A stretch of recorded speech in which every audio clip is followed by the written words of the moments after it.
تسجيل بوعلام زيز ماشي يو 17 سيتي دي جونيور سيتي دي جونيور بقياده الشيخ كرماني رحمه الله. ومن بعد جا الشيخ سعدان انسي تسميت. ما خدمناش يا شيخ حكيم، ما خدمناش. وكيفاش نحبوا اليوم نكسروا منتخب في بدايه النشاه. هذا المنتخب دا كاس العرب من المفروض واش نديروا؟ ندعموه نشجعوه. قال الشيخ ما على باليش جو سيت بوعلام انا باسكو نعرف بوعلام، سيت الشيخ بوعلام كاس كيل فو فير باش نستثمروا هنا. قال عاود رجع لي عبد الحق بن شيخه راهو في الاسم، نروح عبد الحق كاس كيل فو فير باسكو نحبوا ولا نكرهوا. كريم وراجي هذو اللي نعرفهم لانني ابن الحي وعلى بالي بلي كفاءات كبيره في الاستياس ولا حتى في ارضيه الميدان. سي دي جوار اللي يلعبوا بالون وقاريين. انا جيتي توجور كوم سا، لعبت بالون ما يكفيش، لازم تكون قاري كما قراو الجماعه. ما بعد هذه المرحله سأتحدث عنها، اريد ان نبقى في هذه المواجهه. وين ما كناش حاضرين بعلم لاروم قبل البرنامج كنت نقول لك وين لازم نكونوا حاضرين، وين ما كناش اليوم على كثير من الاصعده مثلا حتى انهزمنا بثلاثه.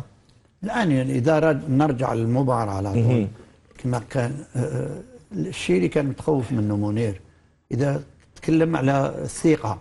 هنا نعرف انه نقص ثقه. كيف نعرف نقص ثقه؟ نقص ثقه الكره اللي ما المفروض هذاك يخرجها والله على الاقل يرجعها للحارس، هذا حب يقول ما عندوش ثقه في نفسه، ما عندوش حاجه مركزه يديرها من الناحيه النفسيه. يا اما يخرج الكره، ومفروض الان ما نخرجش الكره في الكره الحديثه، نفس الكره نرجعها للحارس. هذا هو الكره. الان اذا شفنا كما اقول لك المباراه نفسها نقص تنشيط، ونقص التنشيط هذا وقتاش يجي؟ وقتاش يكون يوم الناس ما تكونش متمكنه من الناحيه الفنيه. يوم تكون متمكنه من الناحيه الفنيه يقدر يكون التنسيق، لانه كل الناس عندها التنسيق والمستوى الفني زائد الثقه يعطيك طريقه لعب او الاستحواذ على الكره. احنا هذه الاشياء ما كانت موجوده. كما تكرم منير قال لك الاشياء اللي كنا خايفين منها هو نقص التركيز، عدم الحفاظ على الكره، والمحاولات للرجوع. مثل ما تكلم كان شيء مهم. احنا يعني عده مرات درنا محاولات بالاكاديميات، يعني بعض المرات افلحنا، يعني يوم تاهل فريق عثمان ابريد، لكن بعدها المفروض احنا ندرس واش صار مليح ونخلي ولينا كل مره نعاودوا نرجعوهم لكن بدون دراسه. لكن حتى المشكله في مسؤولينا، واحد يقول لك لازم تنحوا الاكاديميات، واحد يقول لك انهيوا الاكاديميات نحيوهم يا جماعه، واحد يقول لك ابني اكاديميه عاود ارجع ساتي. نعم هي شوف الان المجتمع حتى من ناحيه كما يقول لك الاقتصاديه الاشياء راهي تتبدل. صحيح. هذه كانت يوم دار هذه كانوين المره الاولى كانت محاوله انه كانت ضروره، لانه اول مره راح نشارك عندنا وعثمان ابريل كانت له الفرصه انه الفريق موجود. الان بعد هذا حاولنا نزيدوا نديروا 2 و3 لكن ممتاز. بعلم لاروم أنا أتفق معك وسأعود إلى هذه النقطة منذ عثمان إبراهيم مثل ما تقول. أنا أريد أن أعطي لهذا المشاهد وين ما كناش حاضرين في الكثير من الأمور. مثلا هل لم نلعب بطريقة جيدة؟ وين كانت أخطاءنا؟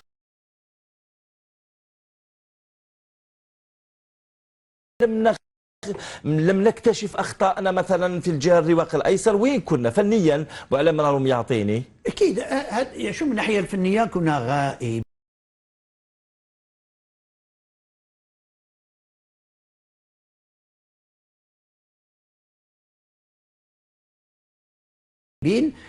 على الكرة الحديثة، لأنه لو تشوف كنا نشوف أنا وأخ منير يوم الآن الأشياء كلها دراسة واقعية ماهوش رأي. الآن الكرة اليوم تكون عندك تحاول تروح وين كاين باش تكون كما نقول لك التفوق العددي. نحن شفنا بعض الأحيان اللاعبين يعطوا الواحد اللي هو وحده، لا المفروض الآن نشوف أنه إذا حبينا نكونوا وين هذه الكرة يوم نعطيها لواحد راح نكون التفوق العددي، لأنه كل واحد يكون يشوفه بعض الأحيان وحده لكن منعزل. لو سمحت لو نشوفوا ما طريقة لعبهم أينما تكون الكرة عندنا هم متواجدين. جميل. أنا ستعطيني الكثير من التفاصيل. دعني أسمع إلى رزق رمان ماذا يقول. L'Algérie, remporté par l'Algérie, par le Maroc plutôt, par 3-1. Et nous sommes avec le sélectionneur... pardon 3-0, qu'est-ce que j'ai dit qu'est-ce qui m'arrive? Alors je disais tantôt que le match a été remporté par le Maroc par 3-0. Alors avec le sélectionneur de l'équipe algérienne, M. Arezki Remman, coach, mes encouragements. Et dites-nous quelle lecture vous faites de ce match que vous venez de perdre contre le Maroc. أولا بسم الله الرحمن الرحيم السلام عليكم. صحيح أن أولا نهنئ الفريق المغربي على هذا التأهل، وصحيح أن النتيجة نوعا ما كانت ثقيلة، وهذا هو كرة القدم كي تدير أخطاء يعني في هذا المستوى لا تغتفر، يعني تخلص هكاش، وهذا هو صرالنا حنايا. كانت البداية تاعنا كانت منظمة، والهدف هذاك اللي تلقيناه الهدف الأول نوعا ما ما جاش في وقته، جا في وين كان حنا بدينا نحكموا اللعب، بدينا نتحكموا في المباراة عن طريق خطأ فردي، وهذا هو كرة القدم، راهم لاعبين أشبال. داير نشكر اللاعبين تاعنا كامل على المجهودات اللي داروها، لعبوا ما خيبوش ولا في المجهود. أنا الشيء الوحيد يعني نتحسر فيه هذا الجمهور الكريم اللي جا نطلب منه صراحة، نتأسف كثير، يعني ما كنا حابين نفرحوه ونخرجوه فرحان. ما كان حتى واحد في مكان يتمنى خسارة كيما هذه. لعبنا ند درنا اللي علينا، لاعبين داروا اللي عليهم، حنا كطاقم فني ولا طاقم طبي ولا طاقم إداري ولا كل طواقمني معايا داروا اللي عليهم، ما بخلوش خدموا. كذلك المديريه الفنيه وقفت معنا ند مؤخرا صراحه، داروا اللي عليهم، والحمد لله هذا هو قضاء وقدر. انا نتحمل المسؤوليه تاع الاخفاق، واللاعبين داروا اللي عليهم، واش نقول لك هذه وهذه الحقيقه لازم نعاودوا نقولوا لها ونعملوا، وخلنا من الهضره وتصفيه حسابات. حنا هذا الاخفاق ماهوش اخفاقي، هو اخفاء تاع الكره الجزائريه. لازم نتعلموا من الدروس ونعملوا باش نهضوا بالكره الجزائريه. لازم ما نحصلوش في فلان ولا في فلان. راهي منظومه كامله، لازم نعملوا عليها ونتعاونوا عليها كامل باش نعاودوا نهضوا بالكره تاعنا. وهذه حقيقه اللي لازم تقبل، لازم نقبلوها باش نقدروا نوقفوا في المستقبل ان شاء الله. Merci.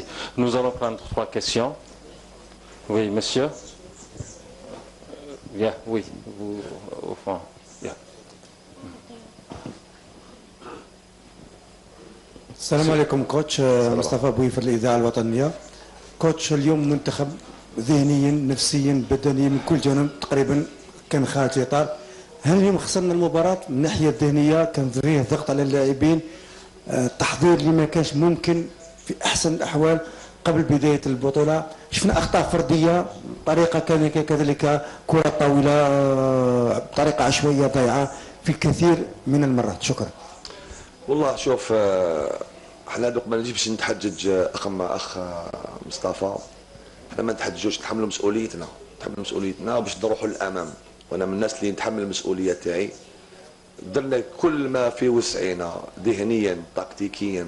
كانت اخطاء فرديه وشفتوا الاخطاء اللي كانت، يعني ما كانتش اخطاء يعني تكتيكيه ولا موفي بلاسمون. اون بال اللي تقدر ديرها في لاتوش ينحيها لك يروح يماركي. دونك فوالا، دوك ديزيرو اخطاء كيما هذه خلصناها كاش، والاسباب اسباب عديده. دوك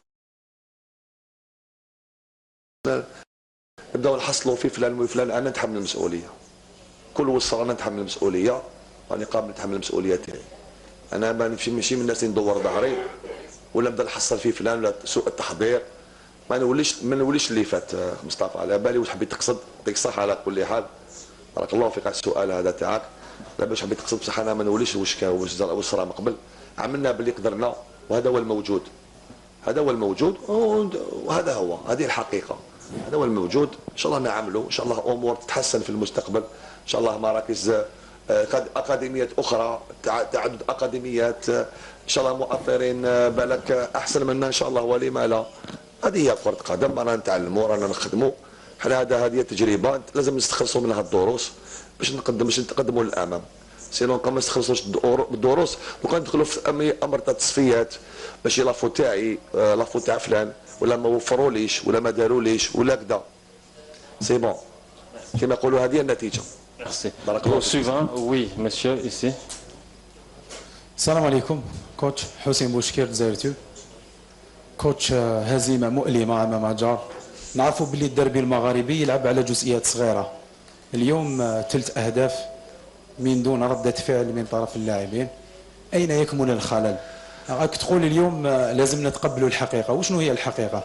اللي تقدر تقولها لنا اليوم؟ وي الحقيقة أن ما عندناش لاعبين يعني يقدروا يرفعوا التحدي، خاصة الأمر يتعلق بقميص وطني اليوم. ماهيش قضية ماهيش قضية رفع التحدي صراحة. اللاعبين داو وش داروا ما في وسعهم. الناس دوك لازم نتقبلوا الكل واش هو صار في الكره الجزائريه، ماهوش يعني هذه صوره كره القدم الجزائريه في الفئات الشبانيه، هذه صوره.